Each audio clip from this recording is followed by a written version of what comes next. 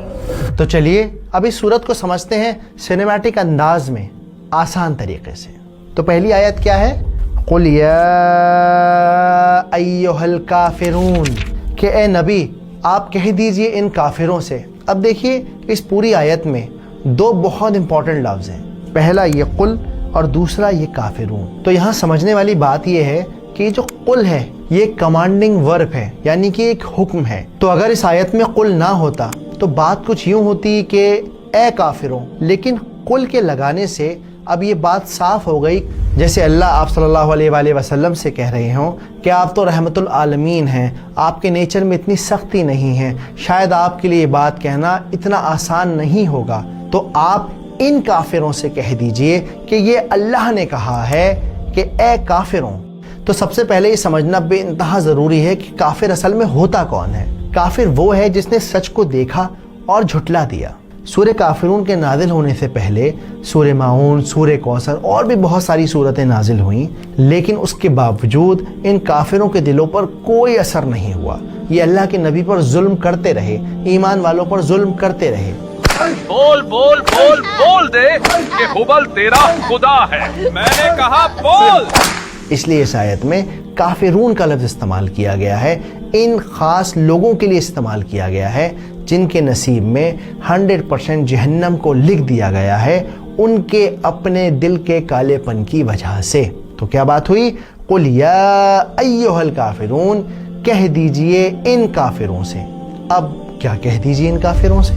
لا اعبد ما تعبدون، میں ان کی عبادت نہیں کرتا جن کی عبادت تم کرتے ہو. یہاں پر جو لا اعبدو کا لفظ ہے یہ پریزنٹ اور فیوچر دونوں کی بات کر رہا ہے، یعنی کہ میں آج بھی عبادت نہیں کرتا اور میں آنے والے کل میں بھی کوئی عبادت نہیں کروں گا. اس کا مطلب کوئی کمپرومائز نہیں ہوگا، کوئی ڈیل نہیں ہوگی، نہ آج ہوگی نہ کل ہوگی، کبھی نہیں ہوگی. اللہ نے سودے بازی کے سارے راستے بند کر دیے. لاجواب کر دیا نبی نے.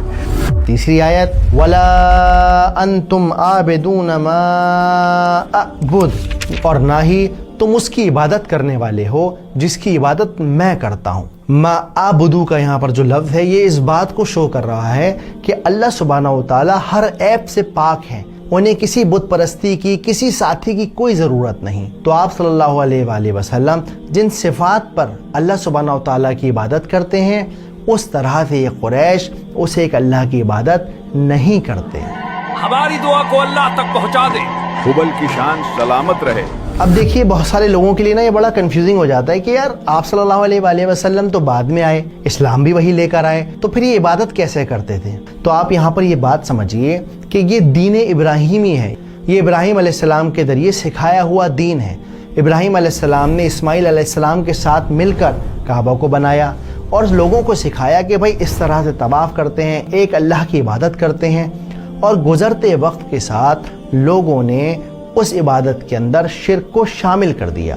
یہ بات تفہیم القرآن ابن کثیر میں بھی مینشن ہے کہ وہ ایک اللہ کے ہونے کو جھٹلاتے نہیں تھے، نکارتے نہیں تھے. وہ خدا کے منکر تو نہیں تھے، اللہ کو مانتے تھے، اللہ کو ایک ہی مانتے تھے. ان کا دعویٰ یہ تھا ہم بھی پوجتے ہیں اس کو جسے تم پوج رہے ہو، اس کی نفی کی جا رہی ہے. در حقیقت تم نے جو تصور اختیار کیا ہے ذات باری تعالیٰ کے بارے میں اس سے نفی ہو گئی ہے اس کی. تو یہ مکہ والے لوگ اور باقی قبیلوں کے لوگ کیا کرتے تھے؟ ان کی نظر میں تھی تو وہ اللہ کی عبادت، لیکن وہ شرک سے بھری ہوئی تھی، دین ابراہیمی سے بہت بہت بہت زیادہ دور تھی. ہماری دعا کو اللہ تک پہنچا دے.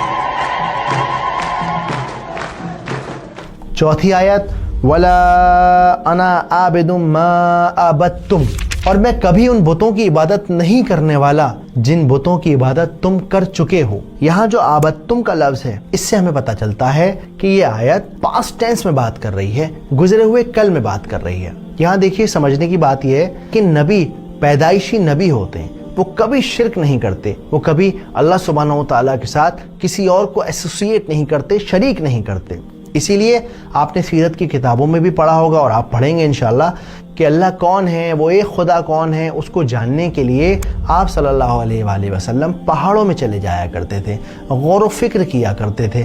ان کا دل اندر سے گواہی دیتا تھا کہ یہ جو بھی ہو رہا ہے غلط ہو رہا ہے، اسی لیے انہوں نے کبھی کسی بت کی عبادت نہیں کری.